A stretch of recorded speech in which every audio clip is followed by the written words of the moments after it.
All right, so you guys can get closer and we can have a chat. It's quite like cozy for me. Used to, are you guys from Montreal? Yeah, everybody? But my English is okay and my speed will be fine, all right. So my name is Bianca LOPES. You've heard a long speech about me. I have no idea what actually he said, but I'm here to talk to you about my favorite topic, which is identity. And as cybersecurity professionals, you have an opportunity here not only to understand the impact of that word and just the frame of, I walked around when I arrived. And I look at the words written in most of the booths around here and most of the resonance and conversation around trust and security. And being Brazilian, I was originally born in Brazil. I worked with identity, and I kind of realized this working in access and control management. And my journey started with biometrics. And there's a few people in the room in security and biometrics. So what I aim to share with you in 15 minutes is just a little overview of that learning. How I learned from what does it mean to identify human beings to what does it mean to identify things in the world around us. So just keep going. We live in a world of curated impressions of who we are. I stand here in these fancy clothing. He told you a story about what I told somebody in the bio, and that's the world we believe in. And the sad part about it all, for me anyways, is that we kind of traded emotions for push notifications. We become obsessed about these things that we put out there and these versions of who we became. And when we think about it in the context of security, that's a scary thought, to not know who's behind not only a computer, if they're a dog or whatever, but actually to understand a boundary in the digital world, a boundary that is fundamental to humankind. When I think about all that we're doing and all that we are continuously doing with our phones, it's creating one of the largest asset classes in the planet. Everything about who we are is uploaded online. All the data that we produce is more than we've ever considered. And the state of affairs is pretty ugly. If I look at 40 enterprises that I've worked with and 8 governments, I currently advise 3 central banks today on the topic we're going to talk. The data state of affairs looks like this. There's a very little understanding of where identity of a person, a system, a company, a community belongs. And when I started at this industry, I really didn't understand why. I was like, why is this all about? These people are super smart. And then I reminded myself that the world's kind of like this, on fire and in war. So it's no surprise that we didn't talk to each other. And it was really important in the identity business, just like in cybersecurity, to sound smart, to make acronyms and identity of things and name things in a difficult way for people to understand.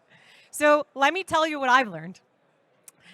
I've learned that a lot of people, when they hear identity, they turn a blind eye and they each have an impression. They decide what they want to see and how they want to see it. In the industry, if you follow the money, you understand why. If you look at the latest IPO in the identity business, you see where the money is kind of going and how the industry controls the narrative around data and sovereignty of identity data, which is what I will talk about. So how did this all happen? I'll take the banking industry as an example that I've worked with for about a decade now. This happened like this. We needed to know who we were going to trust. And if I close this room here and said, we're all going to get really cozy, soon enough, I'll have the privilege to know your names instead of just you knowing mine. That's what banks and governments and defense industry did. They said that in order to build trust, I needed to have physical presence. They put a place in every branch, and that's how they built trust in a relationship in the digital front.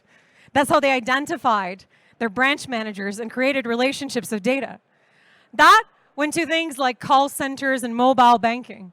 The identity of this didn't change much. If you kind of think about it, you maybe didn't ask for their name, but you asked them to know a little bit more about them, like a really bad date.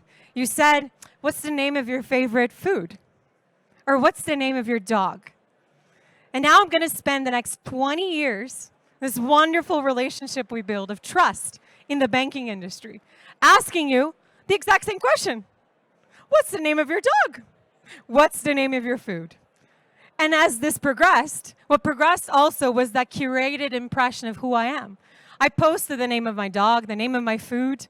I posted everything and anything that I wanted to be identified as me, as Bianca. And you, as the security industry, needed to protect that. and you said, oh my God, here comes mobile banking and internet and more information, more data, more identity, more Biancas, more curated impressions of what I'm going to tell you. And the industry said to you, we need to build some walls. The walls need to get really big, zero trust architecture. Let's build a digital world where we build walls everywhere to know and build relationships. And when you did this, what to me you did in the data intelligence world is you build a game over. You build data silos across industries, across organizations. And the average enterprise I walk into, there's 8 or 10 people that are responsible for identity. That's the beginning of the problem. Not only that the industry taught us not to listen when we were trying to learn about who the person was, or the user, or the government, or the company that you're servicing. So how do you play this game, Miss Smarty Pants standing on stage? Well, I have to say to you, you first acknowledge. The first step of most therapies or things is acknowledging the problem. The problem is the identity industry is broken. If you don't think it's broken, this is my country. We started in about here with saying the best way to identify people is to know their name, put their picture, describe them physically, take their fingerprints. And then here's where we are today. Very innovative adventure. My identity still looks like this. So does your Canadian cards, by the way, because I have one, because I lived in this beautiful country for 10 years. That's where the American-Canadian accent comes from. But this is the advance. And then people ask me, Bianca, how well is it going? I'm like, fraud? It's going pretty poorly. And we keep saying to people, I need to know more about you. Now data, data, data, data, data, data. It's the new oil. Get it all. We taught all our clients, protect it, have it, understand it. We told them that they needed to know everything about their client. This is about context. And context was going to drive intelligence. And in order to drive intelligence, you needed to drive protection. And here's your industry. So I want to tell you a few things, a few facts about how the whole identity industry started, how I started in the industry. Started in biometrics. If you go back to this is how you start. We're here. You start identity in this world. You started identity in an individual. And we ended the industry and asking people, are you a robot? How many bicycles is there in this box? Do you know that robots are the best trained ones to answer as fast as possible how many boxes are there? And is that, again, the same intelligence of identity as a principle? So how do you break this? How do you change the conversation? You first understand that identity is a superpower. And if you're Canadian, you should say you have a history of trust and understanding and a history of transparency that one could put to question today. But it's a superpower in your organization to understand it, to demystify it, to stop thinking as your MFA provider or your multi-factor authentication, for those who don't know what it is, because we love our damn acronyms in this industry. You understand that your identity and your fingerprints start actually in your mother's womb. And funny fact, they never change. Bianca, does this mean that biometrics are like the end-all be-all? No, I need another lecture and story for that. But the funny fact is that even if you're a twin, your actual fingerprints never change. So how do we go from an industry that learned how to digitize fingerprints at scale like India, and we've asked people what the favorite name of their food and their dog is in the banking world? How do we sit here today and say that we're going to build a digital footprint of safety if this is how we're still thinking? So what's the problem? For me, it's really simple. Identity was thought as control, never thought as access. If you're the Queen of England and you waved, you'd get into most places. That's your identity. That's what's outly recognizable about you. You know, when we think of identity today, we think of knowing how quickly we're going to make a judgment inside of a system, digitally or not. So if none of this mattered to you, philosophically speaking, this is how much it's costing the world today. So when you look at identity fraud and theft, and this basic concept of not understanding data and what we're trying to build in a relationship with human beings, led us to build systems that still cost the world 2 to 5% of the GDP. I don't need to tell you what's happening out there and the fact that that money could be better spent elsewhere. So what does this mean for your organization? What does this mean for you when you step out of here? One, an internal change of understanding. When you talk about identity, I want you to think of access. What are we trying to create in a world of access? Is this identity a probabilistic thing or a deterministic idea of data? As it's everywhere, it's moving. It's in your assets, in your belongings. And the privacy standard of this is somewhere I need way more time than I have right now to talk about. But there's a few things that you should Google when you leave here that are tools in this industry that love some freaking acronyms to put this in place. Things like DIDs, SSI, and wallets. These are structures, technologies, ways of us rethinking how to store this information, how to ask the smart questions around identity. And this goes with this. So for me, I tell most of the governments, when we rethink of identity as a way of building access, you can build a world of reputation. You can build a world of understanding. The reason why you trust the ones you love is because you noticed the little clues, the little pieces of data, the little versions of themselves, their identity, like your children.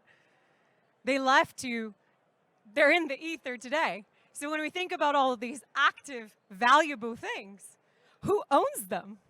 Who controls them? Who is the custody of them? Who has here in this room the right to protect or the duty to safeguard? This is what I'm talking about. I'm talking about when I tell my kids they post on TikTok, that this data, the context of who they are in this phase of their life, it's not that they're going to be judged in their next job. Is that the decision of even getting an interview or applying in the first place might not even be seen to them because of the identity of who owned that information and how that information was shared. We lost the boundaries of the world. You know, in 2019, we got sent to our rooms to think, to reshuffle. Look what we've done. It's embarrassing. You know, I sit around and say, I'm supposed to be hopeful as a speaker, right? And tell people that the world has technology and exciting things to do. So I tell the world, hey, there's all these things here that I could talk about in another lecture if I had more time, around NFTs and around these identity things. I want you to also leave and think about all these technologies as access points. When you hear an NFT is like a fancy photo or an identity of a community, it's all about access. Access transcending the digital and the physical world we live in. Access creating value for you to be allowed or kicked out of something. That's how identity is so foundational. This is a project I wanted to tell you guys about around this happening in physical worlds, like the World Rugby Cup and Formula One are playing with these things. They're playing with these things as tools to connect to people. They're understanding that the identity is on maybe the bracelet that I had from my grandmother, and that this is a way of building a relationship, that there's data here. In this conversation, everything becomes about context. Context about how we met, context about how you got that information, context about who owned that information. Look at the many doors and the many walls that you're not going to be able to build. That in a world that data is decentralized and everywhere, because you told people that this was important, you're not going to be able to control if you don't understand and start with the principle of identity. For me, I won't even get there around metaverses and other places that don't have the same governance rules.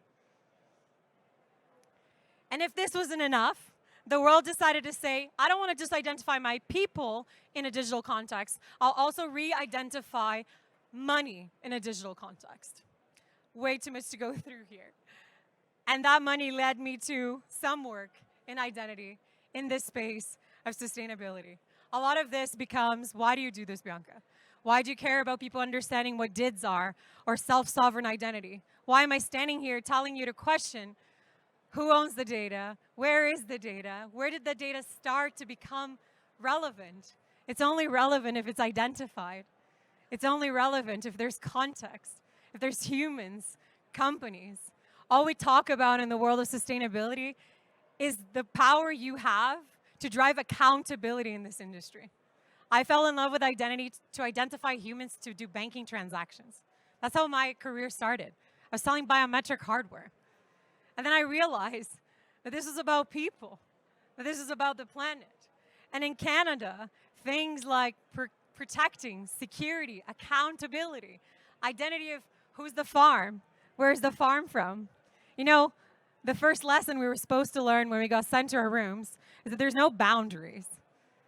There's all the boundaries and the walls you're going to build in the digital world, but we still breathe the same air. We're still the same people. And this identity that was taught to you about where to start and not to talk about things I shouldn't hear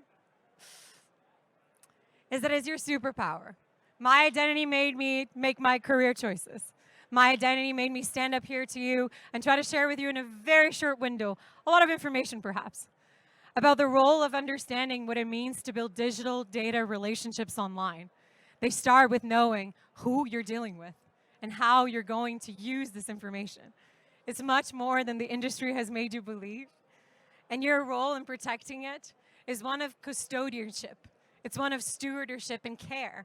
So I'm always just like admiring how brave you all are in this industry with the people that don't care about regulation, that don't care about the rules, and are going to find all the damn ways to circumvent your great genius ideas. I don't have as much time, but you know, if we close this door, we will get to know each other by our energy, by our face, by our biometrics, by our voice. And in this crazy world, we're saying that they're all going to be known by bits and bytes and hopefully better questions than what's the name of your dog for the 17th freaking time. I want you to remember that everything in life is about how you show up, how you identify yourself. I identify myself with these things, with the values that the way I breathe, the way I share information in the world moves and changes. The buzzword of the week is the buzzword of the week. This is about principles and people. So thank you so much for listening to something that I care so deeply, clearly about. And if I can do anything to share with you practical examples we didn't have time for, you just scan the QR code and connect, and I'd be happy to share any slides or information I've gathered in my life. So take care, and thanks for listening.